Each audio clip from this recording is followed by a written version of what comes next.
Negroes needed a new reputation because the one they had wasn't working in their favor. It wasn't allowing them to be viewed in the best light in the public eye, and more importantly, in their own eye. So Mr. Booker T. Washington, in his 1899 writings, The Future of the American Negro, in the Booker T. Washington collection, is going to give us a little bit more information on how blacks needed to develop a better reputation and what they needed to do in order for this to happen, right? So pay attention because it's about to get wild in here. Order. One trouble with us is, and the same is true of any young people, no matter of what race or condition, we have too many stepping stones. We step all the time from one thing to another. You find a young man who is learning to make bricks, and if you ask him what he intends to do after learning the trade, in too many cases he will answer, "Oh, I am simply working at this trade as a stepping stone to something higher." You see a young man working at the brick mason's trade, and he will be apt to say the same thing. And young women learning to be milliners and dressmakers will tell you the same. All are stepping to something higher. And so we always go on, stepping somewhere, never getting hold of anything thoroughly. What important industries? Agriculture, brick masonry, carpentry, tin working, dressmaking, etc. He's saying pick one, stick to it, and become the best at it. Stop using each of these to step to something different, and then using that as another stepping stone to something else. You have to stick with something in order to master it. This was his view on Negro advancement at the time. Now we must stop this stepping business, having so many stepping stones. Instead, we have got to take hold of these important industries and stick to them until we master them thoroughly. There is no nation so thorough in their education as the Germans. We've talked about the Germans before. If they come into a town near you, just know you have competition on your hands. Why? Simply because the German takes hold of a thing and sticks to it until he masters it. Into it he puts brains and thought from morning to night. He reads all the best books and journals bearing on that particular study, and he feels that nobody else knows so much about it as he does. And when you think about a thing all day, the unconscious mind spends a great deal of energy behind the scenes building concepts around it, then presenting them as options before the conscious mind. That's how you get improvements on things like automobiles. People are paid a lot of money to spend many hours thinking about cars and how to make them better. And guess what happens when people do that? The cars get better over time. And the same thing applies to other fields. And also what I'm saying is that there are people out there that really understand how this works. They understand to a large extent what the human capabilities are and how to put them to use. And that's what we want everyone with poised consciousness to understand as basic foundational knowledge. Okay? Now back to the text. Take any of the industries I have mentioned, that of brickmaking, for example. Anyone working at that trade should determine to learn all there is to be known about making bricks. Read all the papers and journals bearing upon the trade. Learn not only to make common hand bricks, but pressed bricks, fire bricks. In short, the finest and best bricks there are to be made. And when you have learned all you can by reading and talking with other people, you should travel from one city to another and learn how the best bricks are made. And then, when you go into business for yourself, you will make a reputation for being the best brick maker in the community. And in this way, you will put yourself on your feet and become a helpful and useful citizen. And to do this on this level requires what?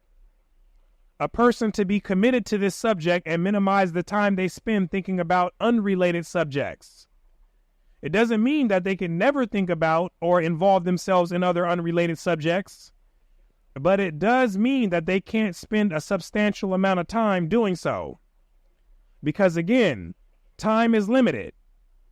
There's only so much thinking and doing that can fit into a day or in a person's lifetime at that. And therefore, a person who spends 1 hour a day involved in a subject will not have the same level of accumulated knowledge or experience as a person who spends 10 hours a day doing so. You see? Now, arguably, the greatest chess player of all time, Magnus Carlsen, has spent what almost seems to be literally all day, every day of his life since a child, thinking about chess. There was a reporter who was doing an interview with him, and they were on this large Ferris wheel overlooking the city of London. And the reporter asked Magnus if he ever stopped thinking about chess. And Magnus responded by saying, sometimes. Do you ever stop thinking about chess? Sometimes, but right now I was actually thinking about chess. And you were thinking about specific moves? Or? Yeah, I was thinking about something specific in my preparation for my game tomorrow. Now, how are you going to compete in chess with someone like this? You can't, unless you're willing to go to this level as well. And so it is with all elite players in all fields. When a young man does this, goes out into one of these southern cities and makes a reputation for himself, that person wins a reputation that is going to give him a standing and position. And when the children of that successful brickmaker come along, they will be able to take a higher position in life. The grandchildren will be able to take a still higher position. That's generations climbing higher and higher, both socially and economically. But only after a strong foundation is laid by mastering an industrial trade, as Mr. Washington taught. And it will be traced back to that grandfather who, by his great success as a brickmaker, laid a foundation that was of the right kind. What I have said about these two trades can be applied with equal force to the trades followed by women. Take the matter of millinery. Millinery is hat making, especially for women. There is no good reason why there should not be in each principal city in the South at least 3 or 4 competent colored women in charge of millinery establishments. But what is the trouble? Instead of making the most of our opportunities in this industry, the temptation in too many cases is to be music teachers, teachers of elocution, or something else that few of the race at present have any money to pay for, or the opportunity to earn money to pay for, simply because there is no foundation. They wanted to do more prestigious work, which is understandable. But most of the people couldn't afford their services, according to Mr. Washington. But when more colored people succeed in the more fundamental occupations, they will then be able to make better provision for their children in what are termed the higher walks of life. And now, what I have said about these important industries is especially true of the important industry of agriculture. This was the last field that most Negroes wanted to hear anything about. To many of them, agriculture was synonymous with slave labor. Point blank, period. We are living in a country where, if we are going to succeed at all, we are going to do so largely by what we raise out of the soil.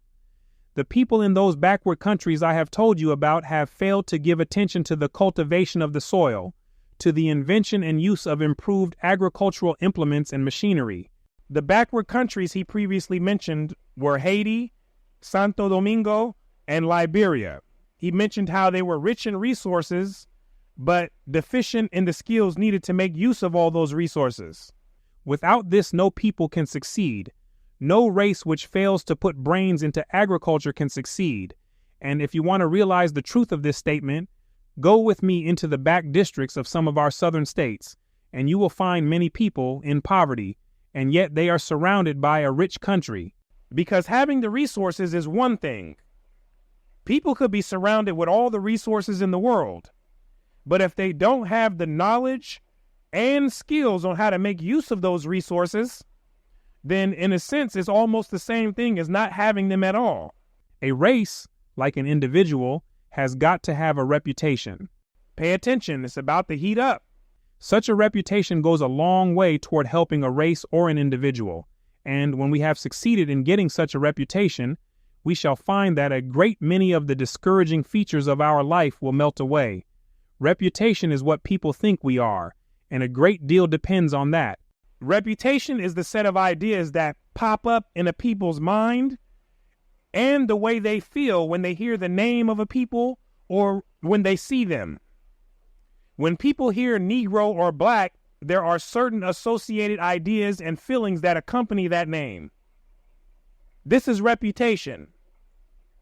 And it's largely built on people's first-hand experiences or what they've heard from second-hand sources about the group or individual in question. When a race gets a reputation along certain lines, a great many things which now seem complex, difficult to attain, and are most discouraging will disappear. That's when a group gets a reputation for being skilled, hardworking, reliable, and of good character. When you say that an engine is a coreless engine, people understand that that engine is a perfect piece of mechanical work, perfect as far as human skill and ingenuity can make it perfect. You say a car is a Pullman car, that is all. But what does it mean? It means that the builder of that car got a reputation at the outset for thorough, perfect work, for turning out everything in first-class shape. The name becomes a placeholder for relevant ideas about the brand. It's just like when someone says Walmart or Target. You already have associated ideas about these brands, whether positive or negative. And that's their reputation in your eyes. This is what he's referring to with this brand that developed a reputation for quality. Honda's like that too. It has earned a reputation for being a quality car manufacturer.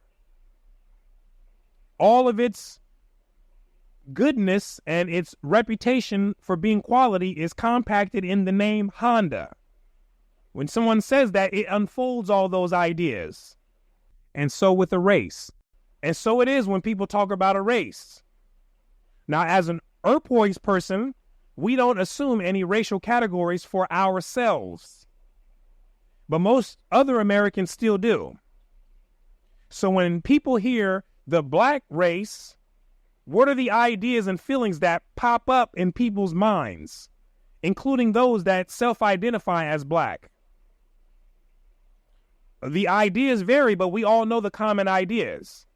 And that is the reputation of the black race in the public mind. And the same goes for the white race, the Asian race, the American Indian race, and Pacific Islanders.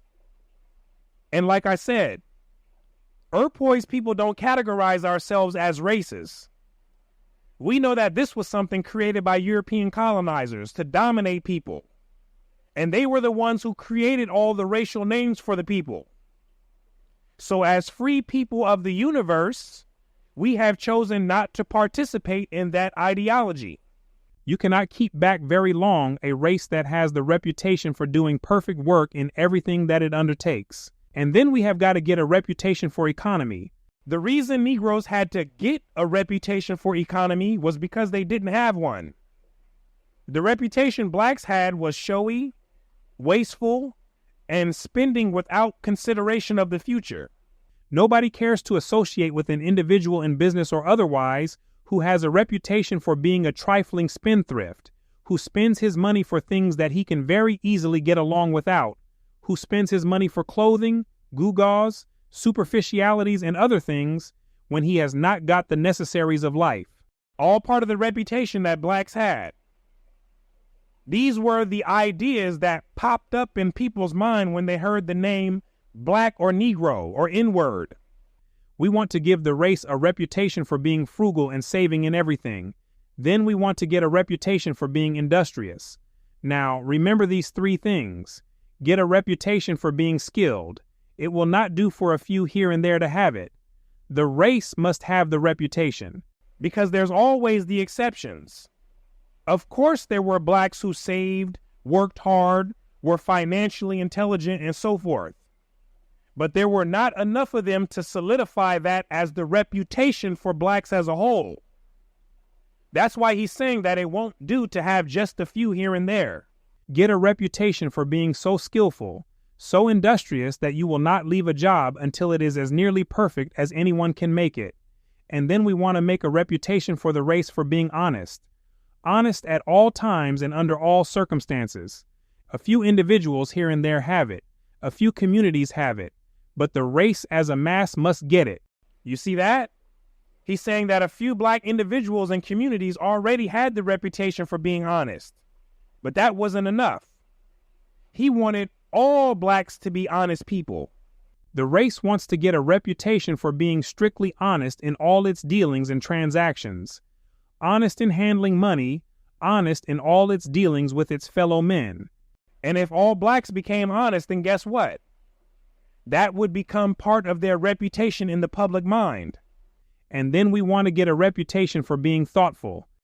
Now, this was a tough one, because to be thoughtful means to challenge narratives and come up with original ideas on a given subject.